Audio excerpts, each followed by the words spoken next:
Hello, everyone, and welcome to Classical Revolution here on IDAGIO.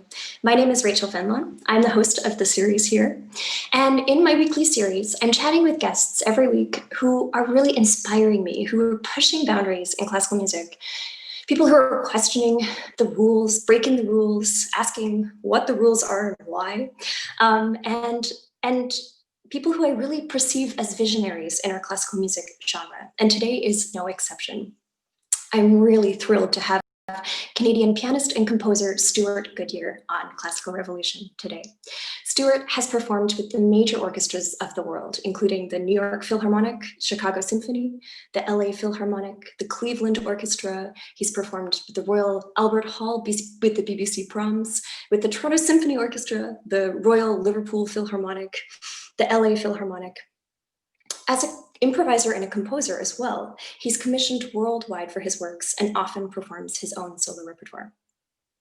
Stewart's discography extends to over 9 solo albums, including the complete Beethoven piano sonatas and the complete Beethoven piano concerti. He's been Juno nominated multiple times for his work, for his discography, and you can actually check out a link underneath today's episode for all of his amazing albums, as well as a playlist that Stewart himself curated. So I also want to mention a particular specialty of Stewart's is his heroic venture into performing all 32 Beethoven piano sonatas from memory in one day. This is a real triumph, and I have to say I am lucky enough to have witnessed it once in 2012 in Toronto. And I've told Stewart before, but this was a musical moment which I felt changed my life. So I am really honored to have Stewart Goodyear. Welcome, Stewart. Thank you, Rachel. It's such a pleasure. Thank you so much for being here. So all the way from Toronto, Canada. Yeah, exactly. I miss it. Say hi to Canada for me. Certainly. I'll give it a big hug for you.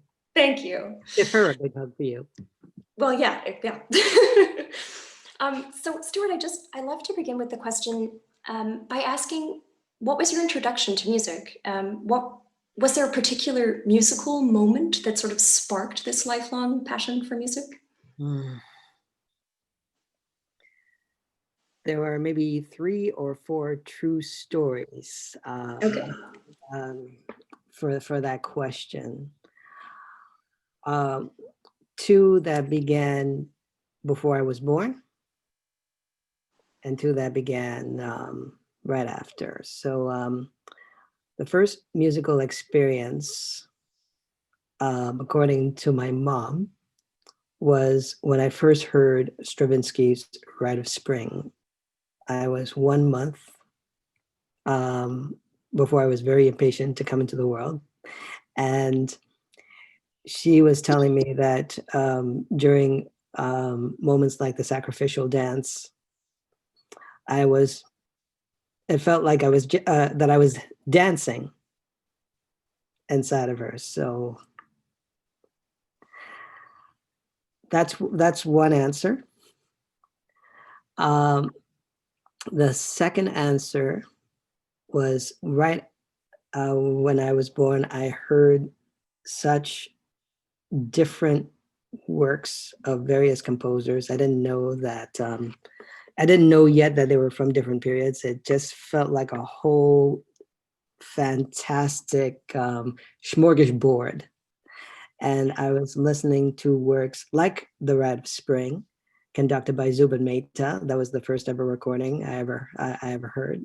To Tchaikovsky's Nutcracker Suite, conducted by Ozawa, and also Stairway to Heaven with Led Zeppelin. So all amazing music, all different sounds and different timbres, and I was immediately hooked.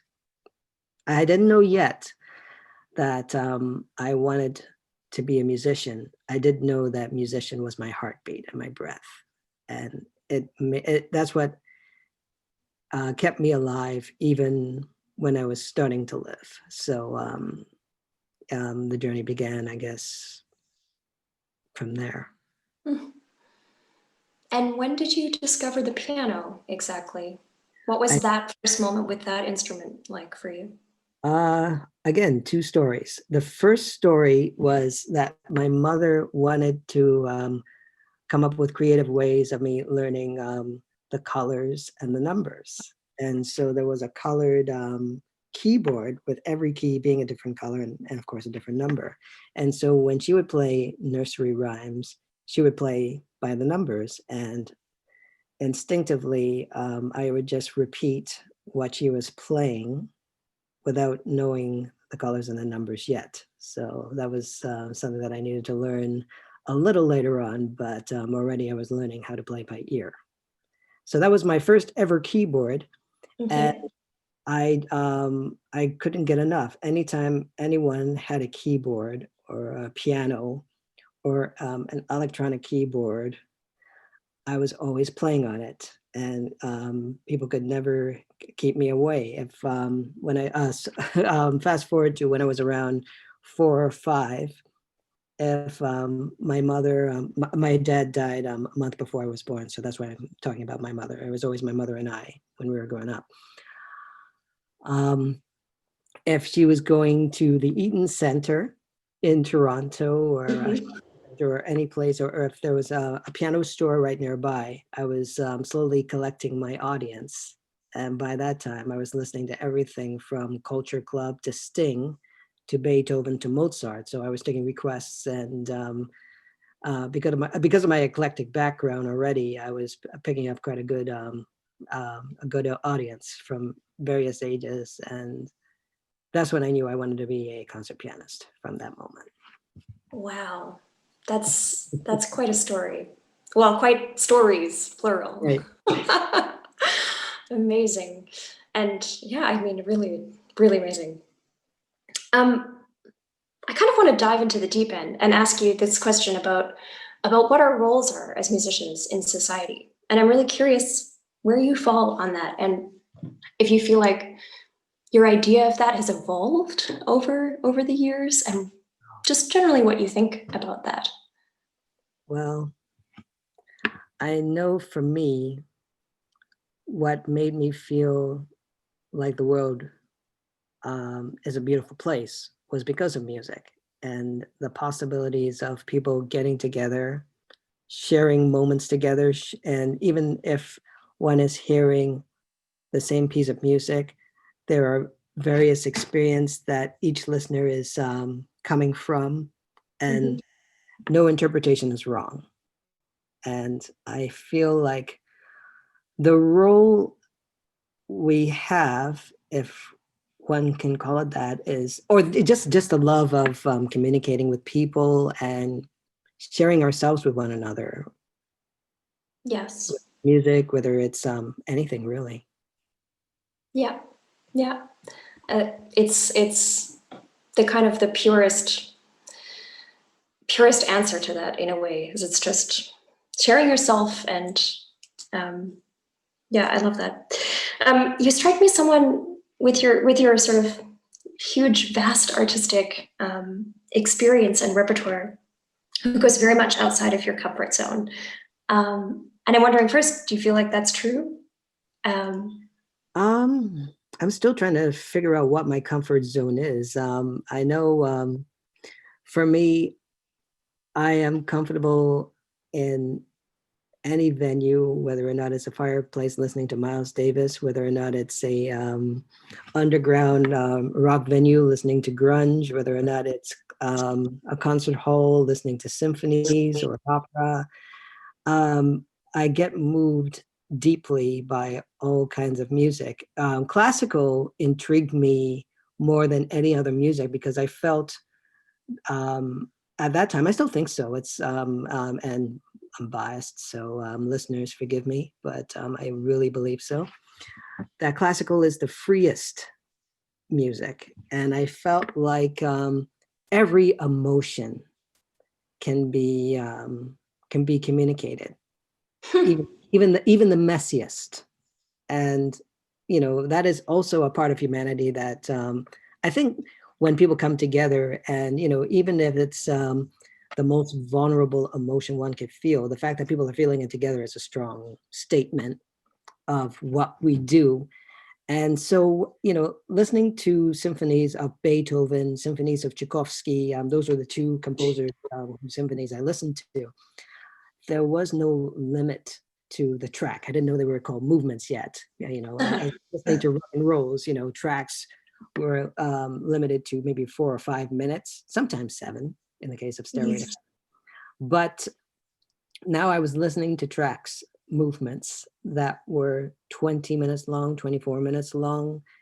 And it was over when it was over, when everything was communicated. That was when it ended. And I thought, I love that. I love that so much. And it changed, there may have been one point of view, one color, one emotion, if one would package a symphony, what would that be?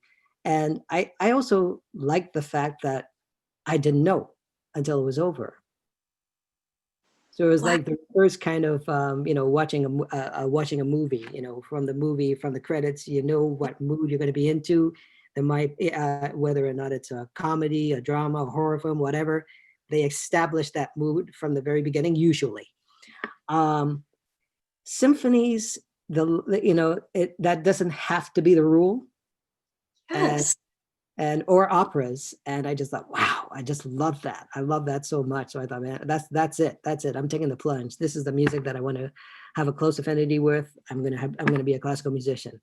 Then I went to my first classical concert. I was seeing rock concerts on Much Music, MTV.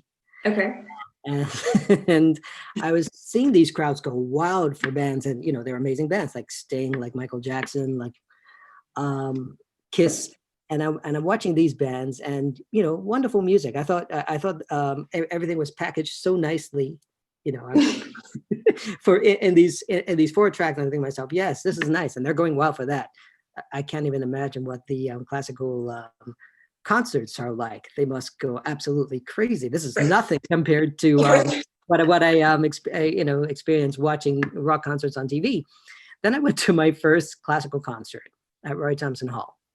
And I was astounded by how quiet it was. First of all, how everyone was so beautifully dressed for the occasion, which I thought was cool too. And everybody sat down. Everyone was just very quiet, in tune, listening. But even when the movement ended with a wild flourish, silence. On to the next thing, and I was just becoming more and more and more intrigued. I'm thinking to myself, maybe they're waiting for the symphony to be over. Somehow I was figuring that out for myself, at a young age. And then of course, after the symphony, big ovation, everything, I was like, they were saving it. They were saving it. They were saving it. They were savoring every moment, which I thought, it was just just as an ecstatic a response, but it was just a very different way of doing it. And it made it even more, there was also something that was internalized. If you're with a loved one, you're sitting across the table, no words have to be said. All that can be, if you know that person, her, him, just by looking into his or her eyes, by holding his or her hand, and just that communion that goes on. I felt there was that kind of intimacy with the classical concerts, and I thought, wow, this is, I just felt, the world of classical music just being cooler and cooler. Wow. And I just thought, all right, I'm in. That's it. You got me. Wow. I mean, you saying that, it feels like a revelation in a way. It's funny. It's like, I never thought about that before, that we don't necessarily know where a symphony's going. And even if it's a super well-known Dvorak symphony or something, we don't know what that experience is going to be until we hear it. And also, I mean, just to kind of go off track here, but also it's also different every time as well. It's different, and the audience is different, because so there's a different energy. It's so rich. It's so rich.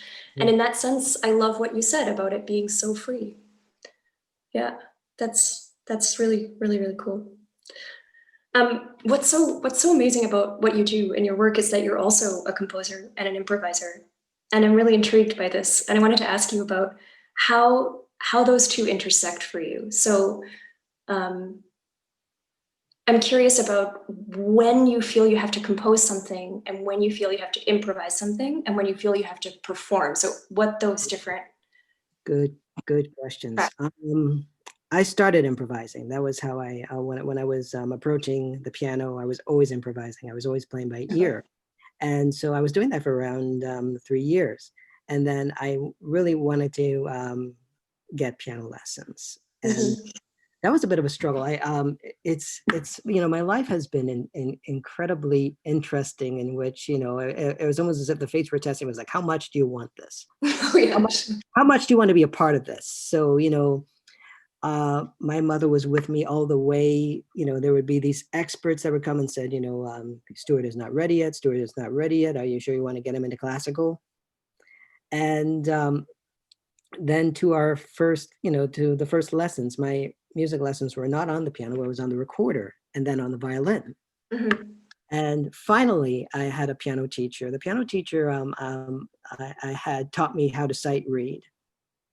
And that was great. But, even so, I was so impatient because there was so much I wanted to devour and so much information I wanted. I didn't want to do baby steps, even from a young age. I was dancing to Rite of Spring. I didn't want to crawl anymore.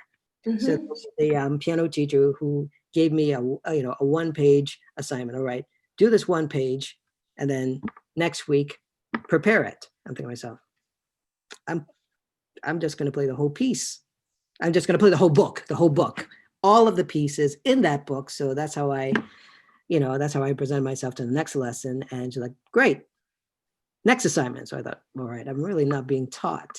And interpretively, I knew there was so much more, and I was just going with, going through the motions is just not as satisfying as really being a part of it. And so my second piano teacher taught me to really go within myself and just bring out the soul element to every piece that I was doing. And I think that was the beginning of a lifelong mission to just bring everything to whatever work I was going to play and just devour every information possible, from the history to who the composer was, what made that composer tick, what was the environment like, and just what cards each composer was dealt was very interesting to me. And then, it just went from there.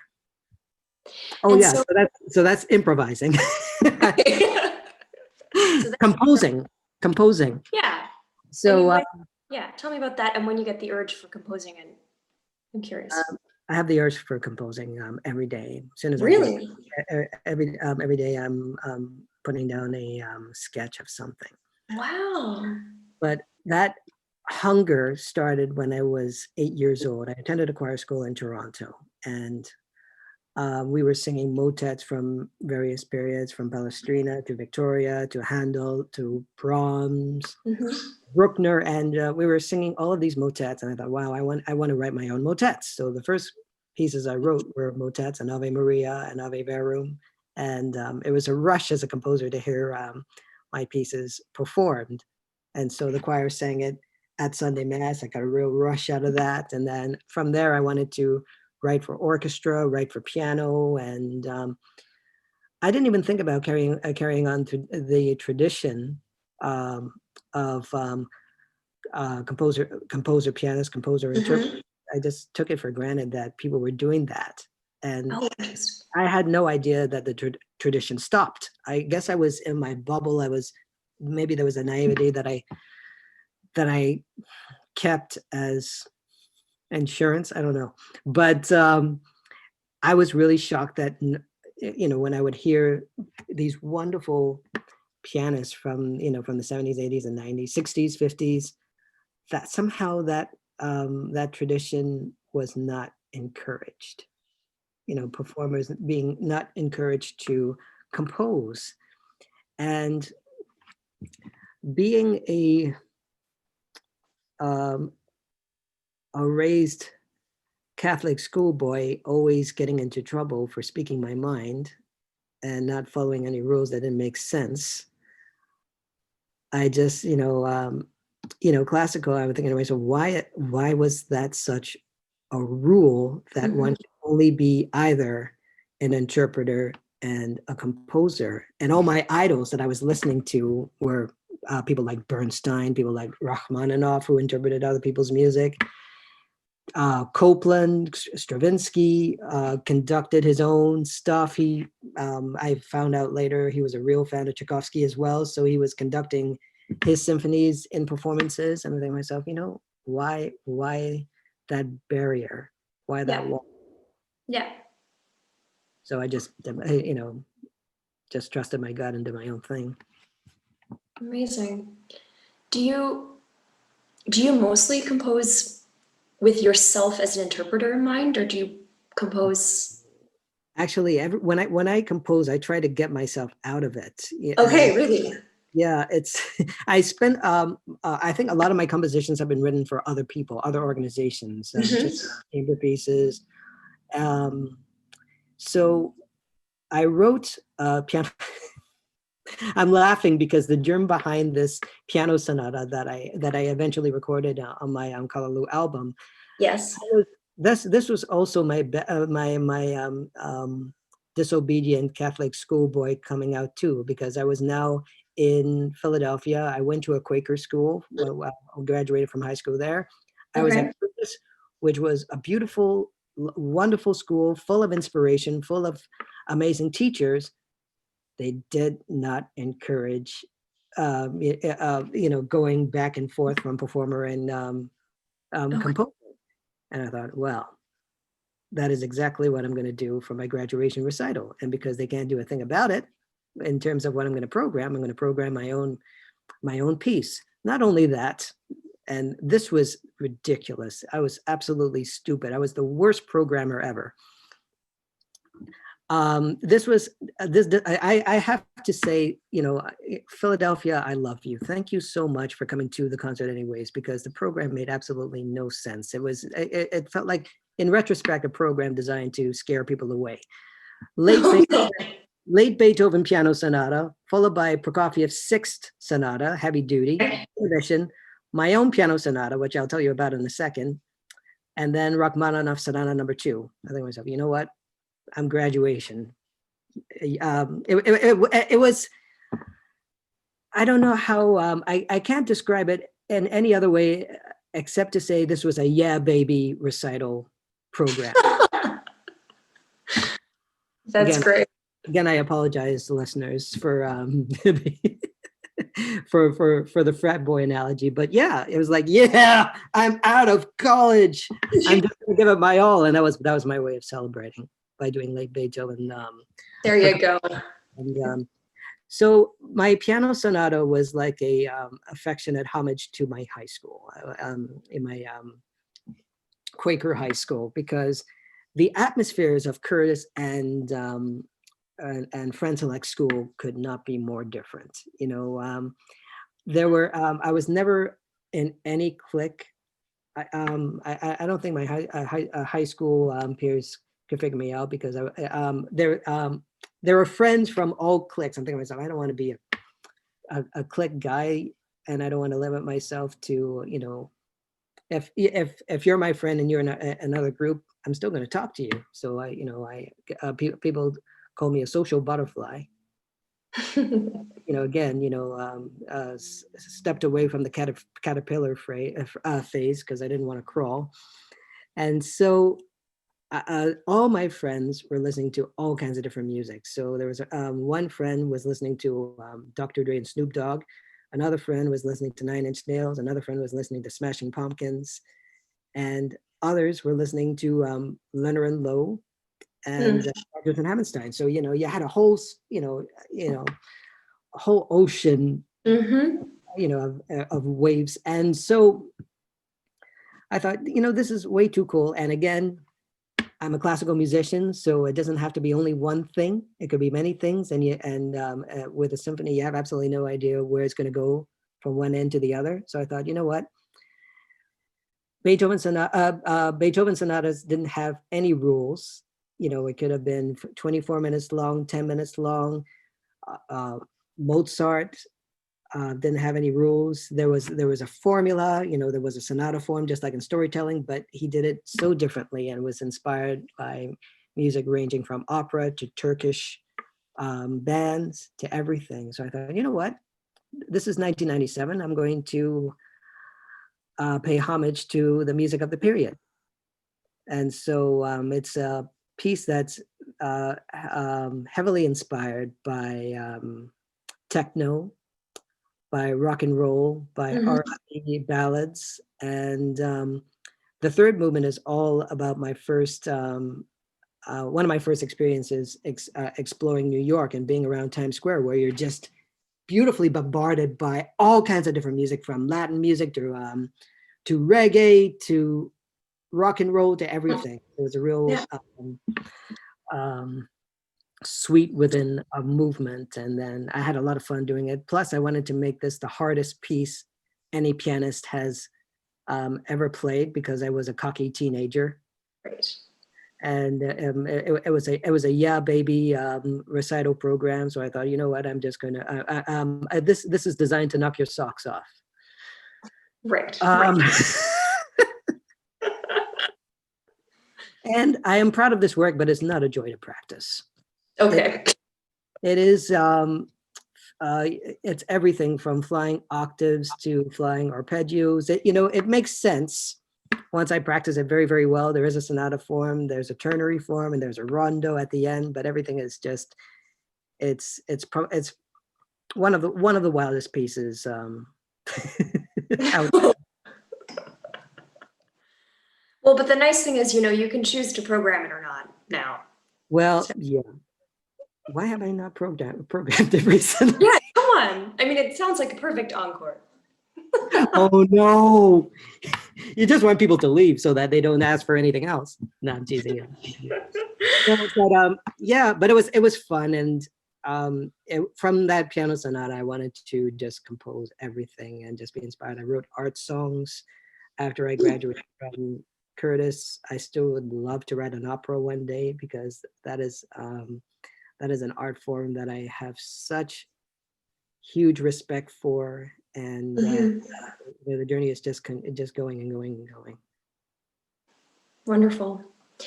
I'm going to ask you the question that I'm so curious about, and it's regarding your Beethoven Marathon, which is just, it's such a feat. And I'm so curious how you prepare for such a thing, how you prepare, the logistics of that. Can you talk a little bit about that? Yeah. This Sonata-thon was a long time coming. I heard these pieces when I was around 3 or 4 years old. And the first time I heard them,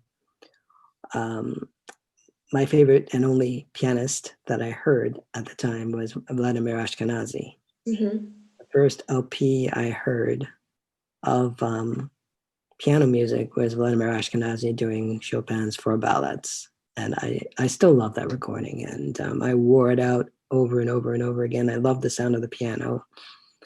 And, eventually I wanted to play those pieces, those Chopin ballads. Beethoven somehow spoke to me deeply. I don't know how to describe it, but every time I heard Beethoven, it possessed me to such a degree that I couldn't let go. From Fidelio to his symphonies, to his sonatas, especially the Beethoven sonatas. I begged my mom to buy me this gold box set of 13 LPs, which had all of the Beethoven sonatas. And I was just so intrigued by the fact that it was a box set devoted to one composer, one art form, and played by one pianist. I thought, all right, gimme. So I went back home, and I knew, listening to LPs ranging from Led Zeppelin, which have they did these 2 LP sets. The Beatles' White Album, to me, that is one opus. Tommy from The Who, to me, was one opus. And The Nutcracker was one opus. So I thought, well, okay, I have to hear the whole opus. So I devoted a day listening to it. and it felt like a box of chocolates. Sorry, Forrest Gump, but I felt like with every LP was a new morsel, and I just couldn't stop at one. So I, went from, the first sonata to the second, and they were so different from each other. And I was hearing them in chronological order. And the sonatas just seemed to weave a web that was so seamless. And that experience delightfully warped me for life, because I heard those sonatas as one personal testament, like you're reading a journal. It was that personal. And I thought, wow, I really want to play them. But after hearing the box set, when I was on the recital circuit and programmed a little better than my graduation recital, I wanted to include one of those 32 gems, but I just didn't know which one. I felt like I was being unfair to the other of chocolate. So I was like, all right, if I program the Appassionata, what about Opus 3 number 2? If I and all of these sonatas that never got the time of day, because either they were not named, they were not seen as easily accessible, whatever the reason was. I just thought, my God, I have to play them all. So I thought, all right, enough of this. I'm just going to perform it the way I heard it. And I performed my first cycle in Ottawa at the Chamber Music Festival, and was delighted at the response, delighted that I finally was brave enough to take the plunge and perform these pieces. And I just wanted more. So my first sonata-thon was in Toronto. And it meant a great deal for me that my sonata-thon was there, because that's my city. That was where I grew up. That's where I was born and raised. My first home was 2 blocks from Kerner Hall. I was born in the annex, and going to my piano lessons at the Royal Conservatory, and it just everything. Just the fact that it was there meant so much, and it was a special day, and it changed me too. It changed the way I perform. It changed the way I communicate with audiences. And how did it change you? Because I was with that audience for the whole day. So the day started at 10 in the morning to 11 o'clock at night. And, looking out at the audience and recognizing some of the faces, and many of them were there for the entire sonata-thon. And it's like we were all in this together. We were into this journey together. And I was looking at the audience a lot. And it was not something that I knew I was doing. But while I was playing, it's like, this is not about the keyboard anymore. It was not about the hall. It was about who was listening, who I was playing it for. And it became more of an organic experience. The sonatas were played differently from how I first rehearsed it, just due to I don't know, just being in tune with its reaction and timing and everything. And yeah, I'll never forget that day. Wow. I mean, I'll never forget that day, but I was just in the audience. But yeah, amazing. I'd love to talk about your latest album, about well, first about the Beethoven Concerti, and also about Congote. In fact, let's maybe start with that, because I think this is super amazing. So Stuart has released an album titled Congote with the Stewart Goodyear Quintet.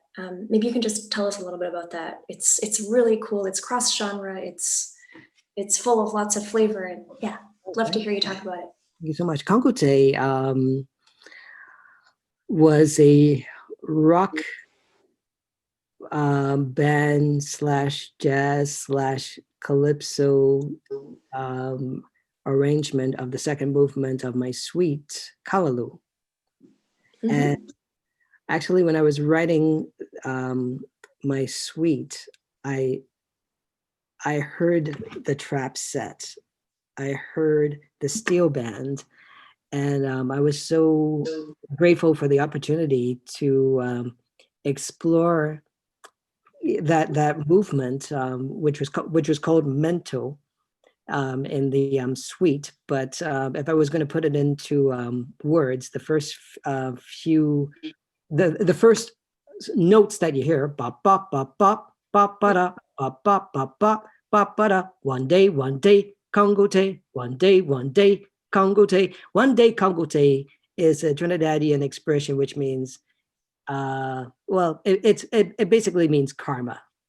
Okay. It's, you know, it's an expression that definitely believes in karma, and it's an expression that's used for you know, various circumstances. You know, there's even a game where you know, where kids play where they say one day Congote, Okay. and you know, and it's a piece that is very much a homage to my Trinidadian background, and I couldn't ask for um, better colleagues to to collaborate with. They're just so wonderful, and they were just so in tune Mm. with what I wrote, and it was one of the most delightful recording sessions I've had, and the single was so much fun to record. How did you guys, the Stewart Goodyear Quintet, how did you guys form? And when did you, and do you perform I together hope often? I hope to perform with them again. So we performed Congote and some other pieces um, at a festival called the 21st Century 21C Festival in Mm. Toronto at Kerner Hall. And it was uh, a lot of factors brought us together, Mhm. from Mervyn Mehta to who is the head of programming at Kerner Hall, to Roberto Accopinti, who is the bass player and helped me arrange this version for band. Michael, his brother, Joy and Larno on Joy on the steel band, and Larno on the drums. And it felt like chamber music as well as it felt organic. It felt creative. Every Mm. track was very different, but I don't know. Something was being created, and I people are asking me, is it a jazz track? Is it a rock track? Is it a classical track? I don't know. Maybe it's something else. Well, that's, see, there's an interesting point. That was a conversation I had a few weeks ago with some guests who are kind of doing this, not even, it's not fusion. And we talked about genre, and they said, but why are we talking about genre? You know, and we got to, I mean, so where do you fall on that? I mean, particularly this experience with this single. I guess, you know, I have to steal Ray Charles's quote: "Music is music." You know, you know, there's, you know, if you're in it, it's beautiful. If you every second, if that is so true to what you're trying to create, it, you know, people know, people listeners just pick up on it, and I hope listeners enjoy it as much as I enjoy Congote, as much as I enjoy listening to it, and, you know, us recording it together, because it was really a fantastic experience. Oh yeah, I think listeners will enjoy it, so they should definitely check it out here underneath our episode. I think we've linked it. No, and I mean, it's just, it's so amazing that you're doing that. And just, I mean, that seems like a risk to me. I mean, maybe for you, it feels, from the outside, it's like, it's a real risk to take. I mean, because you could just offer, you know, yeah, it's really inspiring, actually, to Thanks. see that. And you also released your Beethoven Concerti this year as well. So that was a project when I was recording. Every recording that I've made has been personal to me because from the Tchaikovsky Grieg album to the Rachmaninoff, these were all concerti that inspired me deeply and just convinced me that I wanted to be a concert pianist because I loved every note of these pieces, and so I had to record them. And the Beethoven, it's like another side of Beethoven that they're all of the sides of Beethoven I just enamored with. And just like when you love a person, you just love every side. There was a side of Beethoven in the concerti that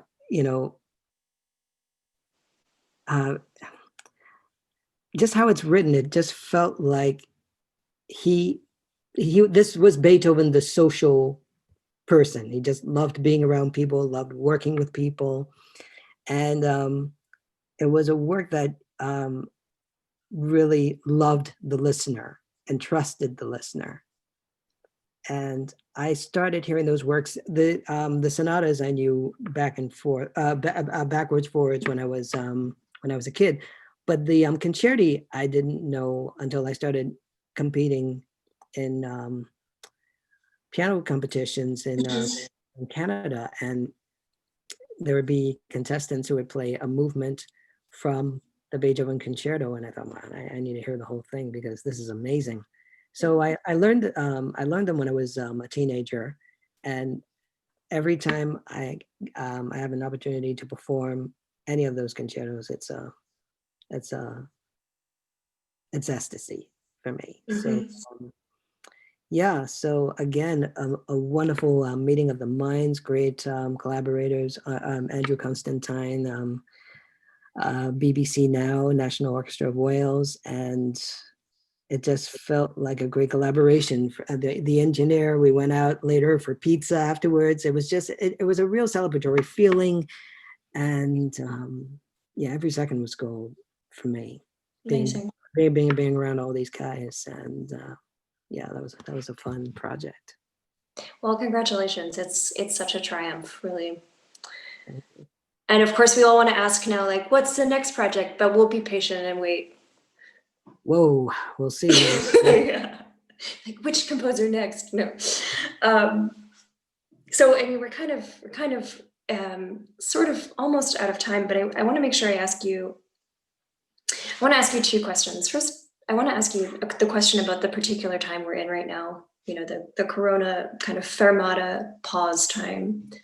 And I just wanted to ask, I was just thinking about it today and thought to ask you whether this particular time has given you any kind of new objectivity about what we do, or how, yeah, how you've kind of navigated this time and what you make of it so far.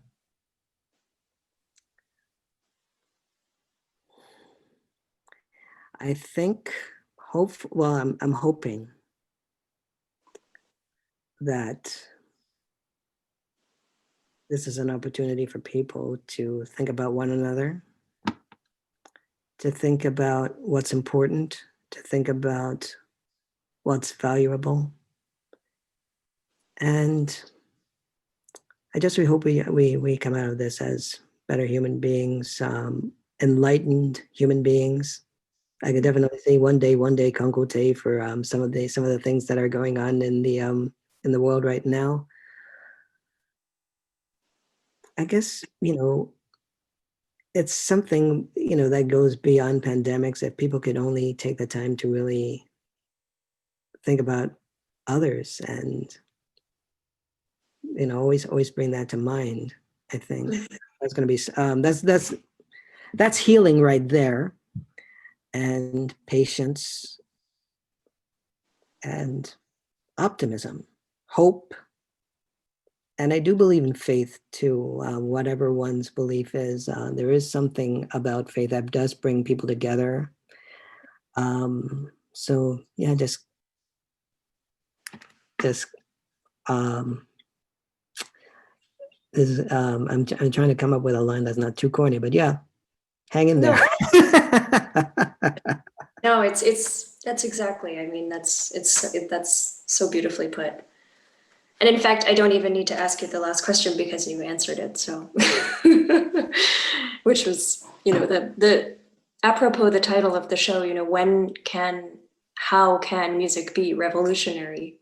But I think you just said that, really. So, Stuart, thank you so much. Thank you. For making time, for coming. I can't believe we're out of time already. This was so enjoyable. Thank you so much, Rachel. Thank you so much. And I hope you stay well in Toronto and say hi to Canada for all of us missing Canada, and take good care. You too. And for everyone who tuned in, thank you.